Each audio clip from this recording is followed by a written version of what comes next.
ताज पहनने को सर चाहिए होता है, यहाँ पर रोटियां कमाने को जिस्म बेचा जाता है।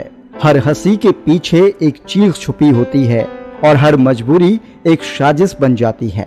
कहानी शुरू होती है एक झुग्गी में, जहाँ टूटी हुई छत से धूप की किरणें नहीं, गरीबी की सर्द हवा उतरती है। 12 साल की लड़की सुषमा फटी हुई सलवार में एक कोने में बैठी है। माँ गुस्से में चिल्लाती है, चल निकल, 2 घर का काम बाकी है, मालिक इंतजार कर रहा होगा। सुषमा चुपचाप उठती है, झोले में रखती है पुराने बर्तन साफ करने का साबुन, एक टूटी चप्पल पहनती है और घर से निकल जाती है। गली के मोड़ पर वही चौधरी साहब की कोठी है, ऊंची दीवारें, बड़ा गेट और अंदर बहुत सन्नाटा पसरा हुआ। सुषमा जब पहली बार वहां माँ के साथ गई थी तब सिर्फ बर्तन मांजे थे, लेकिन धीरे धीरे वो अकेले भेजी जाने लगी। चौधरी साहब ने एक दिन कहा था, तू बड़ी हो रही है बिटिया, बहुत समझदार लगती है। वो बात सामान्य सी थी, पर उसकी आंखों में कुछ और था। सुषमा उस समय नहीं समझ पाई थी, पर कुछ दिनों बाद जब उसने उसे जबरदस्ती पास खींचा और हाथ पकड़ने की कोशिश की, तब वो डर गई। घर लौटकर माँ से कहा, माँ मैं वहाँ नहीं जाऊंगी, वो गलत देखता है मुझे। माँ ने सन्न रहकर देखा, फिर एक जोरदार थप्पड़ मारकर बोली, हम भूखों मरे क्या, बर्तन मांजने जाया करती है, कोई सोने का ताज थोड़े ही लाती है। सुषमा रोई नहीं, बस चुप हो गई। अगली बार जब चौधरी साहब ने फिर पास खींचा, वो सहम गई, लेकिन खुद को छुड़ाया नहीं, क्योंकि अब उसे समझ आ चुका था, ये मजबूरी है, नसीब नहीं।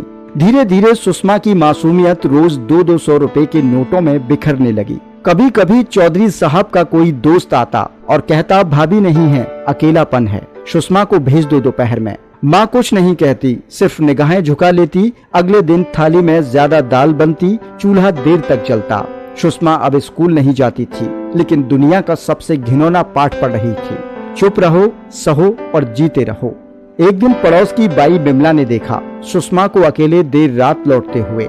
बोली, इतनी रात को कहाँ से आ रही है री? सुषमा ने कहा, माँ ने चौधरी साहब के दोस्त के घर भेजा था, काम था। बिमला समझ गई। अगले दिन माँ से बोली, बहन बच्ची को क्यों झोंक रही है नरक में? माँ बोली, तू दूध वाली है बिमला, तेरी अकल वहीं तक है। हम जैसे लोग न नौकरी के काबिल न तालीम के, अब पेट पालना है तो कुछ तो करना पड़ेगा। और इस तरह सुषमा का नरक चलता रहा। एक दिन जब वो चौधरी साहब के घर से निकल रही थी, अचानक बाहर पुलिस जीप खड़ी थी।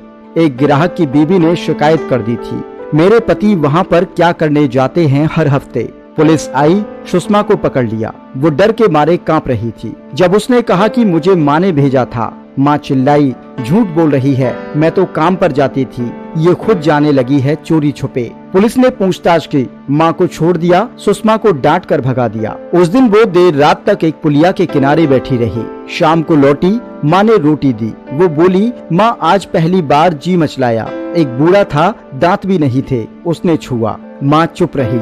सुषमा खा नहीं सकी, पानी भी नहीं पिया। अगले दिन भी चुप रही, उस रात तक जब तक सब सो नहीं गए। उसने फिर से वही झोला लिया जिसमें वो बर्तन ले जाती थी। झोले में अब एक पुरानी चिट्ठी थी जो उसने फाड़े हुए पुराने कॉपी के पन्ने पर लिखी थी। मैं बर्तन मांजने निकली थी पर खुद को गवा बैठी, अब कोई छुए इससे पहले मैं खुद को मिटा देती हूँ।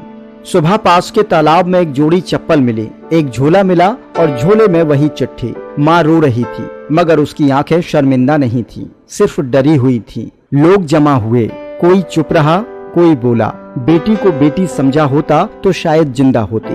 माँ अब हर दिन वहीं बैठती है, तालाब किनारे, उस झोले को देखती रहती है और सोचती है, क्या मैंने बेटी को बचाने के लिए ये किया था या अपनी भूख को छिपाने के लिए? कभी कभी रोटी इतनी कीमती हो जाती है कि इंसान अपना इंसान होना भूल जाता है, पर जो भूख इज्जत को खा जाए वो पेट की भूख नहीं, आत्मा की भूखमरी होती है। ऐसे ही मोटिवेशनल स्टोरियां देखने और सुनने के लिए जुड़े रहें मेरे साथ और देखते रहें RI स्टोरी।